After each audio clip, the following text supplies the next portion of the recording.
पूनम जी, जोधपुर से। राधे राधे महाराज जी। महाराज जी, आपने अपने सत्संग में कहा था कि अपने इष्ट के अलावा किसी अन्य से कोई उपेक्षा नहीं या सहायता नहीं मांगनी चाहिए, ये अनन्यता में कलंक है। यदि आपके किसी ग्रस्त साधक के जीवन में कोई समस्या आ जाए, जैसे कि नौकरी चले गई या कोई अन्य समस्या आई, तो क्या वो किसी संसारिक व्यक्ति से सहायता मांग सकता है या इसमें क्या भाव रखे? अगर पक्की निष्ठा है तो मंगबो भरो न पाप सो जो प्रभु राखे टेक। अगर भगवान से टेक है तो मेरी नौकरी छुड़वा दिए, मैं भूखा रह करके तुलसी दल और चरणामृत से काटूंगा, लेकिन किसी से मांगूंगा नहीं। तुम्हारी करज हो तो हमें जिलाना, हमारे परिवार को जिलाना। निष्ठा इसे कहते हैं। अब इतनी निष्ठा ना हो तो मांग लो, इतनी निष्ठा ना हो तो मांग लो। और अगर निष्ठा है तो आप देख लेना, सब ठीक हो जाएगा। आप देख लेना, सब ठीक हो जाएगा। उसको देर नहीं लगती, उस एक एक सेकंड आपकी चित्तवृत्ति को देख रहा है।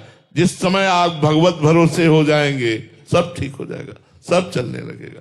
वो कैसे चलाता है वो वाणी का विषय नहीं। बार बार अपने सत्संग में कहते हैं कि गले तक तलवार आएगी बट आके हार बन जाएगी। हाँ, अगर मांगना तो भगवत चरणारविंद की आसक्ति वाले पुरुष को तो उचित नहीं है। अगर मांगना ही है तो फिर प्रभु से मांगो ना कि नौकरी छूट गई, व्यवस्था करो। लेकिन आप नहीं करोगे तो हम दूसरे की तरफ देखेंगे नहीं। मर चाहे शरीर जाए, भूखों मर जाए, पर हम किसी से मांगेंगे नहीं। ठाकुर जी आप देख लो, तो 2-4 दिन देखेंगे भूखे रख के, और जब देखेंगे कि नहीं यार पक्का है तो व्यवस्था कर देंगे। पक्का व्यवस्था कर देंगे, पक्का विश्वास करो। महाराज जी, आपके जीवन का कोई अनुभव? बहुत ही सब जीवन है, सब संतों का अनुभव है, ये जीवन ही का अनुभव है। हम वो व्यक्ति हैं जिसके पास 1 इंच जगह नहीं, 1 कवल खाने के लिए नहीं, 1 रुपया नहीं, 1 व्यक्ति नहीं। और जब भगवान के आश्रित हो गए तो सब प्यार ही प्यार, महिमा ही महिमा उनकी सब जागृत हो गई। उसी विश्वास से आपसे कहते हैं कि यदि नौकरी छूट गई है तो कोई बात नहीं, हरि का नाम न छोड़ना, उनका आश्रय न छोड़ना। वो सब कुछ बना देते हैं, सब कुछ बना देते हैं। बहुत विचित्र लीला बिहारी, बहुत विचित्र लीला बिहारी। विश्वास कर लो यार तो बेड़ा पार हो जाएगा। कोई भी हो, विश्वास कर लो हमारे भगवान पर, हमारे कृष्ण पर, राम पर विश्वास कर लो और नाम जप करो और धर्म से चलो। आज दुख है, कल नहीं रहेगा, बिल्कुल नहीं रहेगा। महाआनंद में रहोगे, पक्का समझो, महाआनंद में रहोगे। इसलिए नाम जप करो, भगवद आश्रित रहो।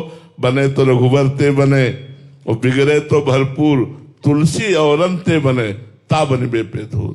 हम किसी से सहायता नहीं मांगते, तो आप देखना स्वयं सहायता चल के आ जाएगी, स्वयं सहायता चल के आ जाएगी, स्वयं व्यवस्था हो जाएगी। वो भगवान की तरफ से व्यवस्था होगी। भगवान ने गीता जी में वचन दिया है, अनन्यस चिंतयन्तो माम ये जनाः पर्युपासते तेषां नित्याभियुक्ता नाम योगक्षेमम कराम्यहम नहीं कहा, वहाम्यहम कहा। मैं स्वयं वहन करूंगा, तुम्हारा ठेका लेता हूं। यार अनंत ब्रह्मांडों का स्वामी ठेका लेता, विश्वास कर लो। हमारा केवल एक काम होना चाहिए, अनन्यस चिंतयन्तो माम। भगवान का चिंतन करते हुए जो कर्तव्य कर्म मिला है उस कर्म को करो, नहीं तो भगवद आश्रित हो जाओ, सब ठीक हो जाएगा, सब ठीक हो जाएगा। समय लगेगा, समय आने दो, सब ठीक हो जाएगा। देखो पांडव महान भक्त थे, लेकिन उनको भी 12 वर्ष का वनवास, 1 वर्ष का अज्ञातवास जैसी कठिन समस्या को निपटाना पड़ा। फिर आखिरकार अंततोगत्वा चक्रवर्ती सम्राट पद पर महाराज युधिष्ठिर बैठे, पर बीच में ये दुख सुख के थपेड़े आते हैं। भगवान भी अवतार लेते हैं तो लीला करके दिखाते हैं, दुख सुख के थपेड़े जिंदगी में आते ही हैं। इनको सहो, अपनी निष्ठा पे रहो।